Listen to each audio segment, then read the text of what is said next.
From the Oklahoman newsroom, this is a Varsity update. I'm Jenny Carlson here with Jacob Unruh. Jacob, week 3, the last week of non-district games for all the high school teams around. And last week, you hit on a good one at number 1, that being Jinx Union. It turned out to be a fantastic game. This week, how you feeling about number 1 Carl Albert versus number 3 Ardmore? That's your top game of the week. This game is what you would want to see for a 5A non-district. Both, Carl Albert won the title last year. Obviously, Ardmore made the semis. They played last year. Carl Albert kind of turned that into a rout. Ardmore got a lot better throughout the year.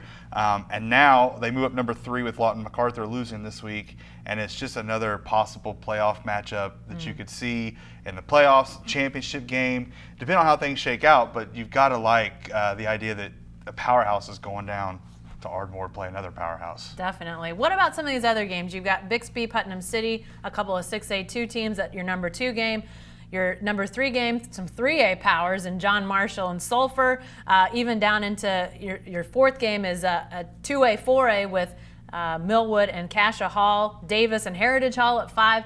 There's some juicy matchups going on this week. This is a big time week. This is the way to end non-district play. Of course, 0 weeks kind of mess with that, and you'll have some that will play non-district later. But I mean, Bixby Putnam City really intrigued me. It's a Thursday night matchup. It's local, so if fans want to go see a good Thursday night game, this is where to go. You've got Bryce Bray, an Oklahoma State commit, leading the line. For Bixby, you've got Ron Tatum, an OU commit, on the defensive line. For Putnam City, you've got 2 of the best lines going at each other. You've got Colin Clay also on Putnam City, who's got an OSU offer and multiple Big 12 offers. So that's the matchup that really intrigued me, is just those 2 lines going at each other. And then, of course, John Marshall, Devontae Lee against Sulphur, who's played really well, who beat up on rival Davis last week.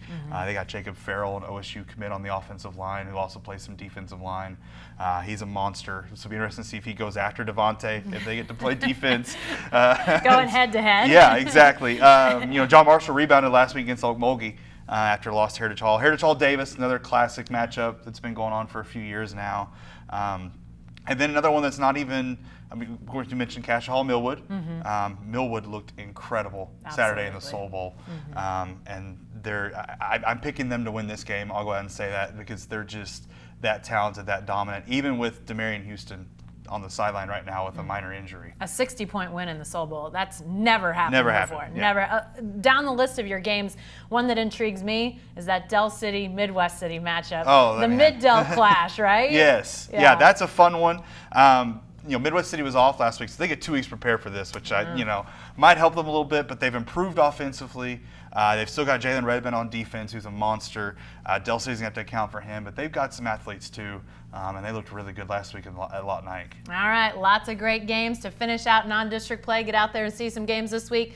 Go to newsok.com/varsity for that entire list of top games and all the rankings for the high schools. Be sure to stay with the best coverage team anywhere at newsok.com and every day in the Oklahoman.